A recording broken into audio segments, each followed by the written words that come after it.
Hey guys, welcome back.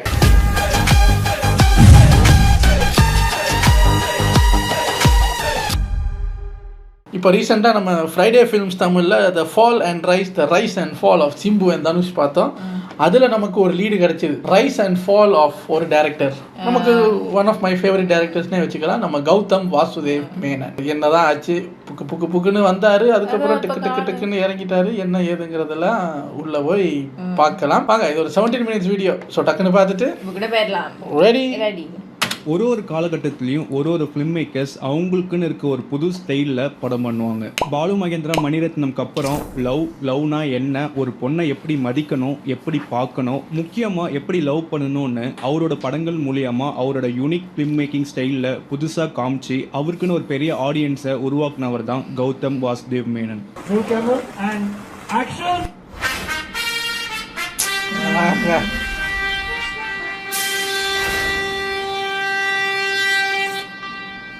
College படிக்கும் போது பசங்க கேட்பாங்க, யாரோட ஃபேன்டா நீ அப்படின்னு. ஜிவிஎம்னு சொல்லும் போது எக்ஸ்ட்ரா 2 செகண்ட் பார்ப்பாங்க. என்ன மாதிரி பல பேரை அவரோட ஃபேனாக ஆக்குனவர் தான் ஜிவிஎம். பசங்களே விரும்புகிற மாதிரியான ஸ்டைலான ஹீரோ, ஸ்ட்ராங்கான விமன் கேரக்டர்ஸ், ஹீரோவை விட கொலமாச வர villains, voice over style, beautiful சாங்ஸ்னு இது எல்லாமே தான் அவரோட சிக்னேச்சராக இருந்துச்சு அவரோட படத்தில். பட் இது எல்லாம் எங்கே ஆரம்பிச்சு, எல்லாரும் போல இன்ஜினியரிங் முடிச்சுட்டு ஸ்டோரி ரைட்டிங், சினிமான்னு இன்ட்ரெஸ்ட் இருந்ததுனால ராஜீவ் மேனன் கிட்ட அசிஸ்டண்ட்டாக ஜாயின் பண்ணுறாரு. ஃபர்ஸ்ட் டைம் மின்சார கனவு படத்தில் அசிஸ்டண்ட்டாக ஒர்க் பண்ணுறாரு. அதே படத்தில் ஃபர்ஸ்ட் டைம் கேமியோவும் பண்ணியிருக்காரு.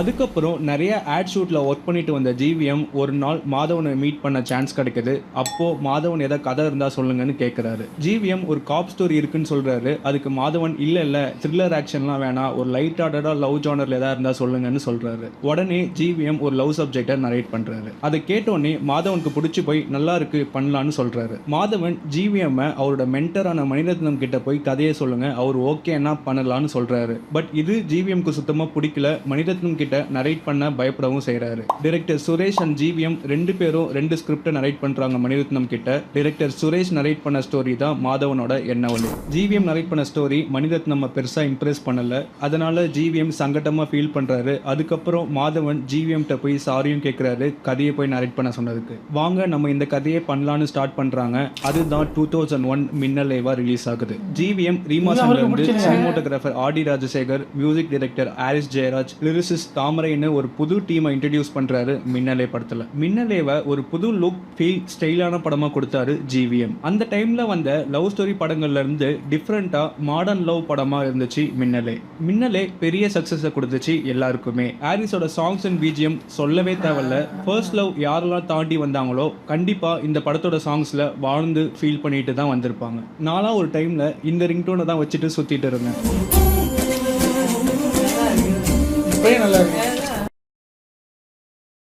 அந்த அளவுக்கு ஹாரிஸோட மியூசிக் இம்பாக்டை கிரியேட் பண்ணுச்சு. இன்ஃபேக்ட் ஜிவிஎம் இந்த கதையை சிவகுமார் கிட்ட நரேட் பண்ணியிருக்காரு சூர்யா பண்றதுக்காக. பட் அந்த டைம்ல அவருக்கு இந்த கதை பிடிக்காம போனதுனால அதுக்கப்புறம் மாதவன் கிட்ட வந்து மின்னலேவா அமைஞ்சது. தமிழ்ல ரிலீஸ் ஆகி சக்சஸ் ஆனதுக்கு அப்புறம் இந்தியிலையும் மாதவனை வச்சு ரீமேக் பண்றாங்க. பட் அது தமிழ்ல பார்த்த சக்சஸை இந்தி ரீமேக்கு கிடைக்காம போகுது. தியேட்ரிக்கல் சக்சஸ் தான் கிடைக்கல, பட் லேட்டர் ஆன் ஒரு கல் கிளாசிக் படமும் ஆச்சு. அடுத்து ஜிவிஎம் ஜோதிகா கிட்ட அவரோட ஃபர்ஸ்ட் படமா பண்ணணும்னு வச்சிருந்த போலீஸ் ஸ்டோரியை நரேட் பண்ணி அவங்கள இம்ப்ரெஸ் பண்றாரு. ஜோதிகாக்கு அந்த கதை ரொம்ப பிடிச்சி போய் நிறைய ஆக்டர்ஸ்க்கு ரெக்கமெண்ட் பண்றாங்க.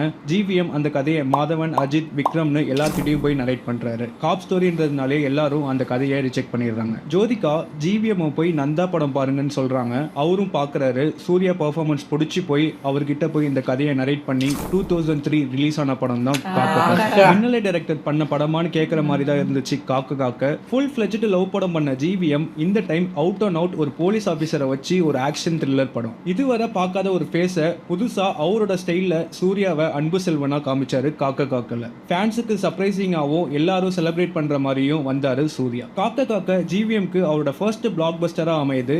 ஆக்சுவலா இந்த படத்தை தான் அவரு ஃபர்ஸ்ட் படமா பண்ணணும்னு ஆசையா இருந்தாரு. பட் அதுவே அமைஞ்சது தான் மின்னலேக்கு அப்புறம் ஜிவிஎம் ஹாரிஸ் காம்போ. மாதவன் கேட்டிருக்கணுமா, இதையா நான் வேணான்னு சொன்னேன். அன்பு செல்வனா வந்திருக்க வேண்டிய நம்ம பரவாயில்ல, லவர் போயா மாறினது அது ஒரு வகை நல்லா தான் இருக்கு.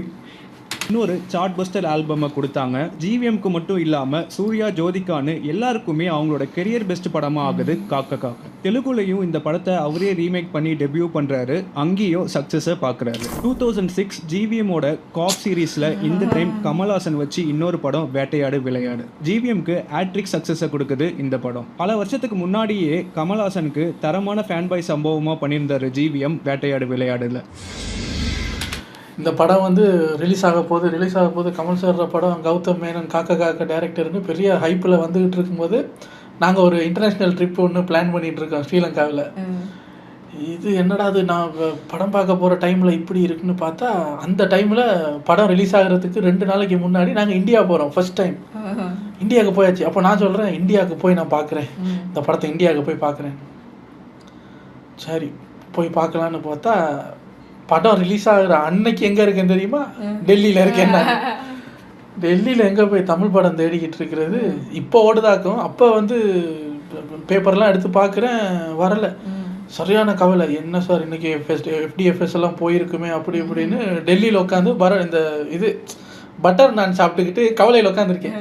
இந்நேரம் படம் ரிலீஸ் ஆகிருக்குமில்ல அப்படி இப்படின்னு. அப்புறம் வந்து தான் பார்த்தோம். என் கண்ணு வேணும்னு கேட்டியா?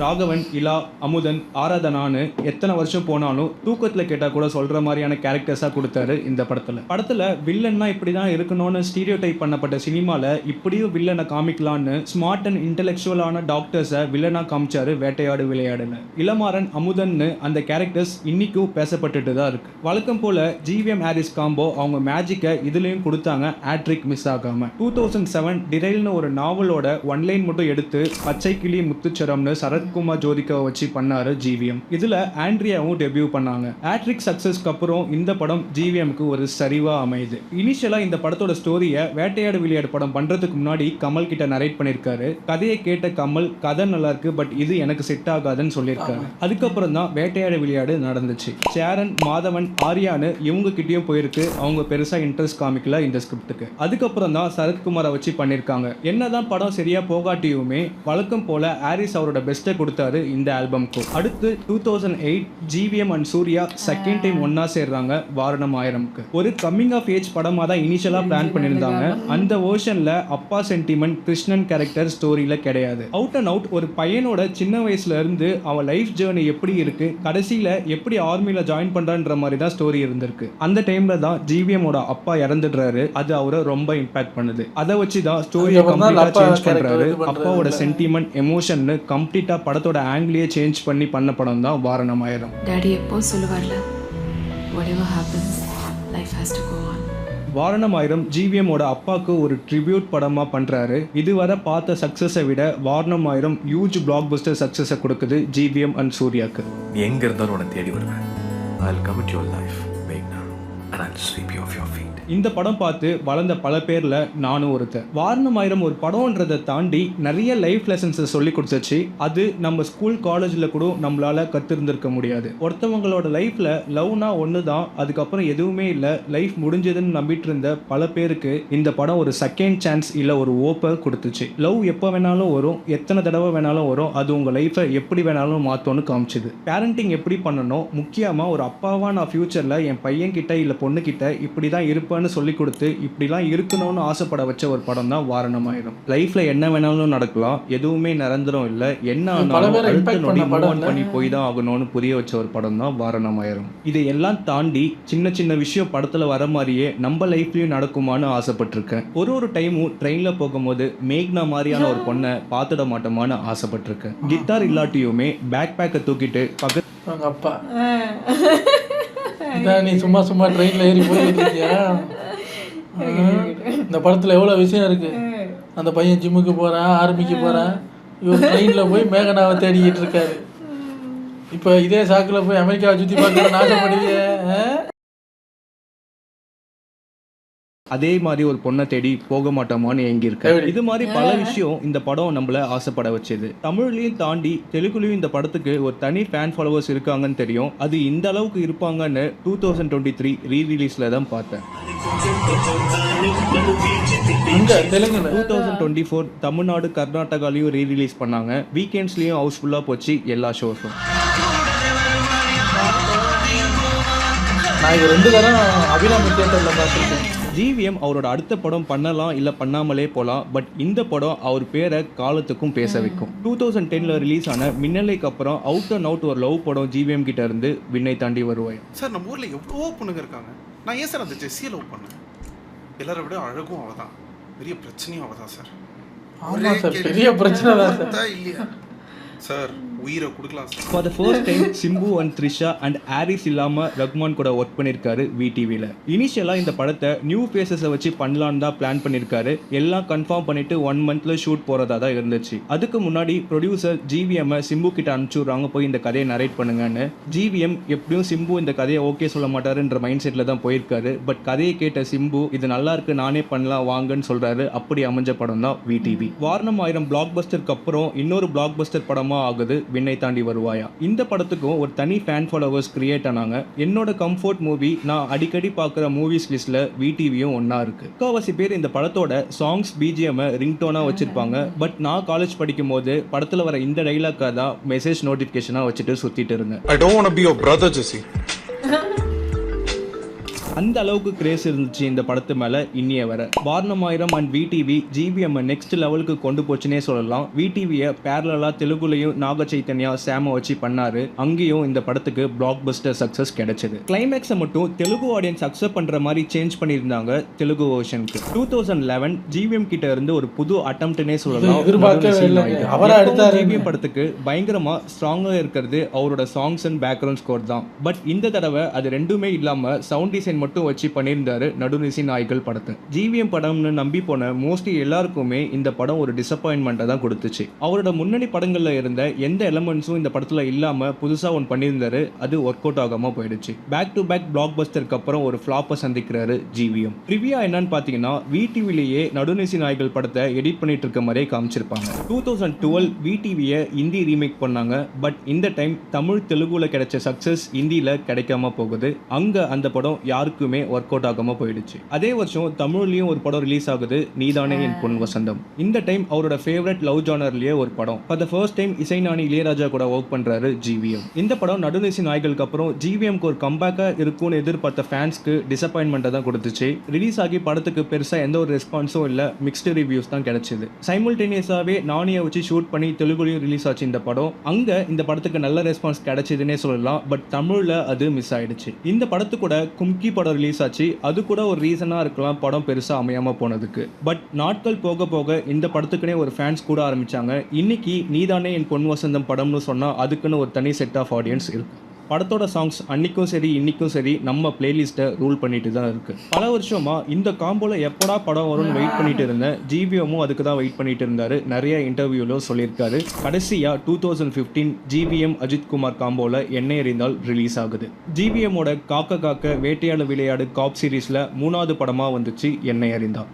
இன்னொரு நிமிஷம் நீங்க இருந்த தலை இருக்காது. கடைசி 2 படத்துல சக்சஸை பார்க்காத ஜிவிஎம்க்கு இந்த படம் ஒரு கம்பேக்கா அமைஞ்சது. என்னதான் சில பேருக்கு இந்த படம் ஒர்க் அவுட் ஆகாட்டியுமே எனக்கு இந்த படம் நல்லாவே ஒர்க் அவுட் ஆச்சு. அஜித் குமாரோட ஃபேவரட் மூவிஸ்னு எடுத்தா என்னோட லிஸ்ட்ல கண்டிப்பா இந்த படம் இருக்கும். எண்ணெய் எறிந்தால் அருண் விஜய்க்கு ஒரு பெரிய பிரேக்கை கொடுத்துச்சு. மக்கள் விக்டரை கொண்டாடினாங்க. வாரணம் 1000 படத்துல கிரியேட் ஆன பிரச்சனையினால ஹாரிஸும் ஜிவிஎம்மும் சேராம இருந்தாங்க பல வருஷத்துக்கு. ஜிவிஎம்மும் ரஹ்மான் இளையராஜான்னு ஒரு ரவுண்டு போயிட்டு வந்தாரு. கடைசியா அவங்களோட கோவம்லாம் குறைஞ்சி பஞ்சாயத்தெல்லாம் முடிச்சுட்டு 2 பேரும் ஒன்னா சேர்ந்தாங்க எண்ணெய் எறிந்தால் படத்துக்கு. ஆஸ் யூஷுவல் இவங்க 2 பேரும் ஒன்னா சேர்ந்தாங்கன்னா என்ன நடக்கும்னு நம்ம ஆல்ரெடி பார்த்துருக்கோம். அதே மாதிரியான சார்ட் பஸ்டர் ஆல்பத்தை கொடுத்தாங்க எண்ணெய் எறிந்தால் படத்துக்கு. எண்ணெய் எறிந்தால் படம் ஸ்டார்ட் பண்றதுக்கு முன்னாடியே சிம்பு அண்ட் பல்லவி சுபாஷை வச்சு சற்றென்று மாறுது வானிலைன்னு ஒரு படம் ஸ்டார்ட் பண்ணி 30 days ஷூட்டும் பண்ணியிருக்காரு.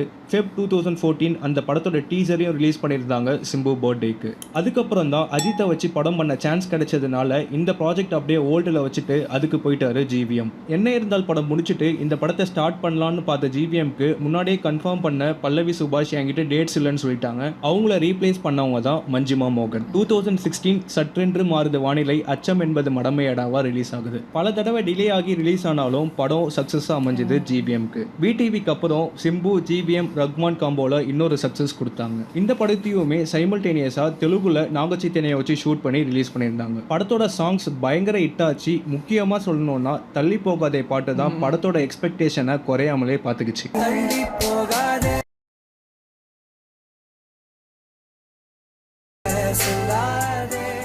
அதுக்கப்புறம் 2 வருஷம் ஜிவிஎம்க்கு படம் ரிலீஸ் ஆகல. ஏகப்பட்ட டிலேஸ்க்கு அப்புறம் 2019 என்னை நோக்கி பாயும் தொட்டா ரிலீஸ் ஆச்சு. படம் யாருமே எதிர்பார்க்காத ஒன்னா தான் வந்துச்சு. ஜிவிஎம்ஏ ஃபர்ஸ்ட் ஆஃப் நான் என்ன நினைச்சனோ அந்த மாதிரி எடுத்தேன், பட் செகண்ட் ஆஃப் கம்ப்ளீட்டா படம் முடிச்சே ஆகணும்னு ஒரு கட்டாயத்தில் பண்ணி முடிச்சேன்னு சொல்லியிருப்பாரு ஒரு இன்டர்வியூல. ரீசெண்டா ஒரு இன்டர்வியூல அந்த படத்தை நானே எடுக்கலன்னு சொல்லியிருந்திருப்பாரு. இஎன்பிடி படம் ஒரு கம்ப்ளீட் ஃபெயிலியர் ஆச்சு. இது எல்லாத்துக்குமே பின்னாடி யார் இருந்தாங்கன்னு நம்ம எல்லாருக்குமே ஆப்வியஸா தெரியும். இதுல இருந்தே ஜிவிஎம்மோட ஃபால் ஸ்டார்ட் ஆயிடுச்சுன்னே சொல்லலாம். அதுக்கப்புறம் 2020-2021 ஜிவிஎம்க்கு எந்த படமே ரிலீஸ் ஆகல. இந்த 2 வருஷத்துல 4 ஆந்தாலஜி சீரீஸ்ல ஒரு ஸ்டோரி பண்ணியிருந்தாரு. 2020 ரிலீஸ் ஆன புத்தம்புது காலை ஆந்தாலஜி சீரீஸ்ல அவரும் நானும் அவளும் நானும்னு ஒரு கதை பண்ணியிருப்பாரு. அதே வருஷம் ரிலீஸ் ஆன பாவ கதைகள்லையும் வான்மகள்னு ஒரு ஸ்டோரி பண்ணியிருப்பாரு. 2021 குட்டி ஸ்டோரி ஆந்தாலஜில எதிர்பாரா முத்தம்னு அவரே நடிச்சு பண்ணியிருந்தாரு. நெட்ஃபிளிக்ஸோட நவராசால வாரணமாயிரம்க்கு அப்புறம் சூர்யாவோட சேர்ந்து கித்தார் கம்பியின் மேல் நின்றுன்னு ஒரு ஸ்டோரி பண்ணியிருந்தாரு. இந்த 4 ஆந்தாலஜி சீரீஸுமே அவருக்கு பெருசா எந்த பிரிவுமே சேர்த்து கொடுக்கல. 2022 the favourite combo GVM, Simbu, Rahman third time ஒன்னா சேர்ந்தாங்க வெந்து தணிந்தது காடு படத்துக்கு. இஎன்பிடி படத்துக்கு அப்புறம் இந்த படம் ஒரு கம்பேக்கா இருக்கணும்னு தான் எல்லாருமே ஆசைப்பட்டாங்க. பட் எதிர்பார்த்த கம்பேக்கா இல்லாம தான் போச்சு. ஒரு கம்பேக் பிளாக் பஸ்டர் படமா ஆகாம தான் போச்சு வெந்து தணிந்தது காடு. ஒரு செட் ஆஃப் ஆடியன்ஸ்க்கு மட்டும்தான் படம் ஒர்க் அவுட் ஆச்சுன்னு ஜிவிஎம்ஏ சொல்லியிருப்பாரு ஒரு இன்டர்வியூல. 2017 யாருமே எதிர்பார்க்கல இந்த மாதிரி ஒரு டீசர் வரும்னு. விக்ரம வச்சு துருவ நட்சத்திரம்னு ஒரு படத்தோட டீசரை ரிலீஸ் பண்ணாரு ஜிவிஎம். அந்த டீசர் ஆடியன்ஸ் கிட்ட ஒரு நல்ல ஐப்பை கிரியேட் பண்ணுச்சு. ஆனால் அவருக்கு ஒன்றும் ஆகக்கூடாது. இல்லை இதெல்லாம் முடிஞ்சதுக்கப்புறம் நம்ம சந்திக்கும் போது அதுக்கப்புறம் அந்த படத்துக்கு வந்த பல பிரச்சனை தடங்கள் எல்லாத்தையுமே தாண்டி 2023 நவம்பர் படம் ரிலீஸ்னு ட்ரைலர் ரிலீஸ் பண்ணாங்க. ட்ரைலரும் ப்ராமிசிங்காக இருந்துச்சு. பட் படம் தான் இன்னிய வரை ரிலீஸ் ஆகல. இந்த படத்தை ரிலீஸ் பண்ணுறதுக்காகவே நடிக்கவும் ஸ்டார்ட் பண்ணாரு ஜிவிஎம். போலீஸோட 2ல கேரக்டர் ரோல ஸ்டார்ட் பண்ண ஜிவிஎம் கண்ணை மூடிட்டு நிறைய படங்கள்ல நடிச்சு தள்ளிட்டாரு. ஒரு கட்டத்துக்கு மேல எந்த படம் பார்த்தாலும் கண்டிப்பா இந்த படத்துல ஜிவிஎம் இருப்பாருன்ற மாதிரி தோண ஆரம்பிச்சிருச்சு. இது எல்லாமே ஒரே ஒரு விஷயத்துக்காக மட்டும்தான் பண்ணியிருக்காரு. அது துருவ நட்சத்திரம் படம் ரிலீஸ் ஆகணுன்றதுக்காக மட்டுமே. இப்போ நம்ம எல்லாருக்குமே ஜிவிஎம் ஒரு ஆக்டரா நல்லாவே தெரியும். பட் அவர் சினிமாக்குள்ள வந்ததுலேருந்து அவரோட எல்லா படங்கள்லையுமே ஒரு கேமியோ பண்ணிட்டு தான் இருந்தார். அவர் ஃபர்ஸ்ட் அசிஸ்டண்டா ஒர்க் பண்ண மின்சார கனவு படத்தில் க்ரௌட்ல ஒரு டைலாக் பேசிட்டு போயிருப்பாரு. மின்னலை படத்தில் பொக்கே கொடுத்துட்டு போயிருப்பாரு. காக்கல போலீஸ் ஆஃபீஸராக வந்திருப்பாரு. வேட்டையாடு விளையாடு படத்தில் மஞ்சள் வெயில் சாங்ல பேக்ரவுண்ட் டான்ஸராக வந்திருப்பாரு. பச்சைக்கிளி முத்துச்சரம் படத்தில் பஸ்ல பேசஞ்சரா வந்திருப்பாரு. வாரணம் ஆயிரம்ல இன்ஃபார்மரா வந்திருப்பாரு. விடிவில டைரக்டராகவே ஒரு செகண்ட் வந்துட்டு போயிருப்பாரு. இந்த மாதிரி அவரோட இனிஷியல் மூவிஸ் எல்லாத்துலயுமே ஜிவிஎம் வரதை நோட் பண்ணிருக்கேன். அவர் ஃபுல் ஃபிளெஜ்டா நடிச்சா நல்லா இருக்கணும்னு நான் நினைச்சிருக்கேன். பட் இப்போ ஜிவிஎம் நீங்க நடிச்சது போதும், ப்ளீஸ் படம் பண்ணுங்கன்னு சொல்ற அளவுக்கு நடிச்சு தள்ளிட்டாரு. இந்த வருஷம் மோஸ்ட்லி துருவ நட்சத்திரம் வரும்னு சொல்லியிருக்காரு. பார்க்கலாம் எந்த அளவுக்கு அது உண்மைன்னு. இஎன்பிடி படத்தை ரிலீஸ் பண்ணதுனால அவங்களுக்கு 3 படம் பண்றேன்னு ஜிவிஎம் சைன் பண்ணிருக்காரு. அதுல ஃபர்ஸ்ட் படம் தான் வெந்து தணிந்தது காடு. அதுல செகண்டா 2024 ஜோஷுவா இமைப்போல் காக்க ரிலீஸ் ஆச்சு. ஃபுல் ஃபிளெஜ்ட் ஆக்ஷன் ஜானர்ல ஒன்று ட்ரை பண்ணியிருந்தாரு. பட் அது ஒர்க் அவுட் ஆகல. நிறைய பேருக்கு ஜிவிஎம் அப்படி ஒரு படம் பண்ணி ரிலீஸ் ஆனதே தெரியாத மாதிரி தான் இருந்துச்சு. படம் கம்ப்ளீட் ஃபெயிலியர் ஆச்சு. தமிழ்ல எதுவுமே சரியா போக மாட்டேங்குதுன்னு மலையாளம்ல போயிட்டு அது டைரக்டருக்கு அது எழுதும் போதும் பண்ணும் போதும் தான் நினைச்சதை எடுக்கிறோமுங்கிற ஒரு ஃபீல் வரணும். வம்படியா பிடிச்சி கொண்டு வந்து 3 படம் பண்ணுறேன்னு சொன்னீங்கல்ல, இந்தாங்க என் மருமனை வச்சு ஒரு படம் பண்ணுங்க அப்படின்னா வேற வழி இல்லை. அது வேல்ஸ் ஃபிலிம் அவங்க தானே, வேறு வழி இல்லை. இப்போ இவரை ஹீரோவாக்கி இப்போ கௌதம் மாதிரி ஒரு டைரக்டர் இதில் நம்ம நடிக்கிறோம் அப்படின்னு இவர் பெருசாகிடுவாருன்னு அவங்க ஒரு கணக்கு போட்டாங்க. அது கௌதமையும் சேர்த்து இழுத்துட்டு வரிச்சிக்கல. அது பிடிச்சி பண்ணணும்ல. இந்த படத்துக்கு நான் இந்த ஹீரோவை தான் சார் நினச்சிருக்கேன் அப்படின்னா அவங்களா பிடிச்சி பண்ணுனா அது நல்லா வந்திருக்கும். இது ஒரு கட்டாயத்தின் பேரில் பண்ணின ஒரு கட்டாய கல்யாணம் தானே. ரைட்டர் கூட கொலபரேட் பண்ணி அவங்க ஸ்டோரியை வாங்கி மமுக்காவை நடிக்க வச்சு 2025 இந்த வருஷம் டாமினிக் அந்த லேடிஸ் பர்ஸ் ரிலீஸ் ஆச்சு. ஜிவிஎம்க்கு இது ஒரு கம்பேக்கா இருக்கும்னு எதிர்பார்த்த ஜிவிஎம் ஃபேன்ஸ்க்கு அகைன் ஒரு டிசப்பாயின்மெண்ட் தான் கிடைச்சது. படம் எதிர்பார்த்த மாதிரி இல்லாம போகுது. பாக்ஸ் ஆஃபீஸ்லயும் ஆவரேஜா தான் பெர்ஃபார்ம் பண்ணுது. படத்தோட தியேட்ரிக்கல் பெர்ஃபார்மன்ஸ் பார்த்துட்டு அதோட ஓடிடி ரைட்ஸை வாங்குறதுக்கு யாருமே முன் வரல. இன்னும் அன்சோல்டாவே இருக்கு. வேற ரைட்டரோட ஸ்டோரியை வாங்கி படம் பண்றாரு. கண்டிப்பா வேற லெவல்ல இருக்கும்னு எக்ஸ்பெக்ட் பண்ண. பட் இந்த மாதிரி ஆகும்னு சத்தியமா எக்ஸ்பெக்ட் பண்ணல. 2011 ஜிவிஎம் அவரோட ப்ரொடக்ஷன் கம்பெனி ஃபோட்டான் காத்தஸை ஸ்டார்ட் பண்ணாரு. வெப்பம், தங்க மீன்கள், தமிழ் செல்வனும், தனியார் அஞ்சலம்னு படங்களை ப்ரொடியூஸ் பண்ணாரு. அதுல தங்க மீன்கள் படம் அவருக்கு நேஷனல் அவார்டை வாங்கி கொடுத்துச்சு.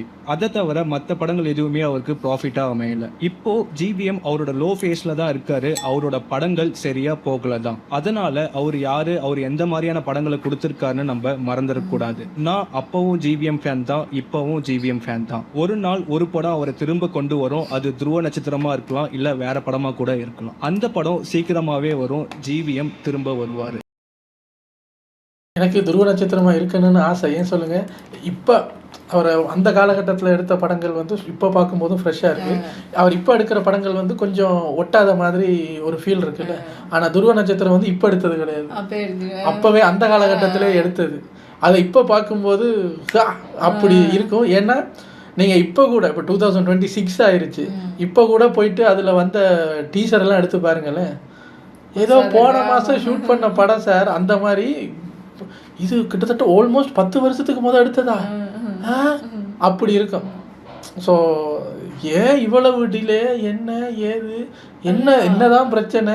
அதுக்காக படம் நடிக்கிறேன்ட்டு அவர் இப்போ நடிகராகவே மாறிட்டாரு. அது அந்த பட பிரச்சனை இன்னும் முடியலை.